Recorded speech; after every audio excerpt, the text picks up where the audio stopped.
Hello दोस्तों, मेरे YouTube channel पर आपका स्वागत है। तो इससे पहले हम एक मतलब प्रकाश के बारे में एक और वीडियो बना चुके हैं। अगर आप लोग उसको नहीं देखे होंगे तो जाके देख लीजिएगा। उसमें बताया गया है कि क्या होता है प्रकाश और क्या होते हैं प्रदीप्त वस्तुएं और क्या होते हैं अप्रदीप्त वस्तुएं। तो अब हम लोग ये पार्ट 2 में जानेंगे कि प्रकाश का परावर्तन क्या होते हैं। तो आइए हम लोग जानते हैं कि प्रकाश का परावर्तन क्या होता है।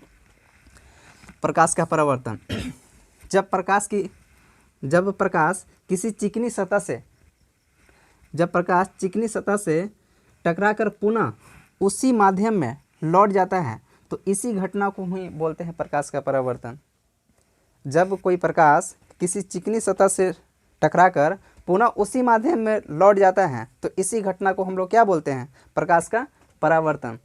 तो यहाँ देखिए, इस डायग्राम के माध्यम से समझाया गया है क्या प्रकाश का परावर्तन के बारे में। तो देखिए, यहाँ से मान के चलिए कोई प्रकाश की किरण आया, अब पुनः इसी माध्यम में लौट गया तो इसी घटना को बोलते हैं प्रकाश का परावर्तन। अब देखिए यहाँ कुछ लिखा हुआ है तो इसके बारे में हम लोग जानते हैं। तो जो प्रकाश की किरण आ रहा है किसी चिकनी सतह से टकरा रहा है तो उसी को बोलते हैं आपतित किरण। अब पुनः उसी माध्यम में लौट जा रहा है प्रकाश तो उसको बोलते हैं परावर्तित किरण। कोई प्रकाश किसी चिकनी सतह पर टकरा रहा है तो उसी को बोलेंगे आपतित किरण। अब पुनः उसी माध्यम में लौट जा रहा है तो उसी को बोलेंगे परावर्तित किरण। अब देखिए, आपतित किरण जिस बिंदु पर टकराती है उसी को बोलते हैं आपतन बिंदु। आपतित किरण जिस बिंदु पर टकराती है उसी को बोलते हैं आपतन बिंदु। अब आपतन बिंदु से खींचा गया लंब अभिलंब कहलाता है। आपतन बिंदु से खींचा गया लंब क्या कहलाता है, अभिलंब कहलाता है।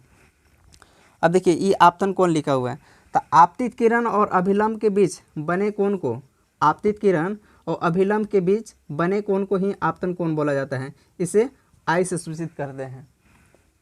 आपतित किरण और अभिलंब के बीच में बने कोण को क्या कहते हैं, आपतन कोण कहते हैं। इसे आई से सूचित करते हैं। अब यहाँ देखिए, यहाँ लिखा हुआ है परावर्तन कोण। तो देखिए, परावर्तित किरण, ये देखिए ये परावर्तित किरण हो गया, ये अभिलंब हो गया, इन दोनों के बीच में ये कोण जो बन रहा है इसी को बोलते हैं परावर्तन कोण।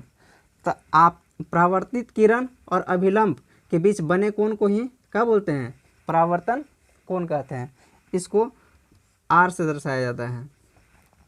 तो इसके बारे में आप लोग जान चुके होंगे कि क्या होता है प्रकाश का परावर्तन, क्या होता है आपतित किरण, क्या होता है आपतन कोण और क्या होता है परावर्तन कोण, क्या होता है अभिलंब और क्या होता है परावर्तित किरण और क्या होते हैं आपतन बिंदु। अब हम लोग जानेंगे प्रकाश के परावर्तन के नियम। प्रकाश के परावर्तन के कितने नियम हैं। तो प्रकाश के परावर्तन के मुख्यतः दो नियम हैं। प्रकाश के परावर्तन के कितने नियम हैं, दो नियम हैं। देखिए, प्रकाश के परावर्तन के दो नियम हैं। फर्स्ट नियम में बताया गया है कि आपतन कोण और परावर्तन कोण बराबर होते हैं।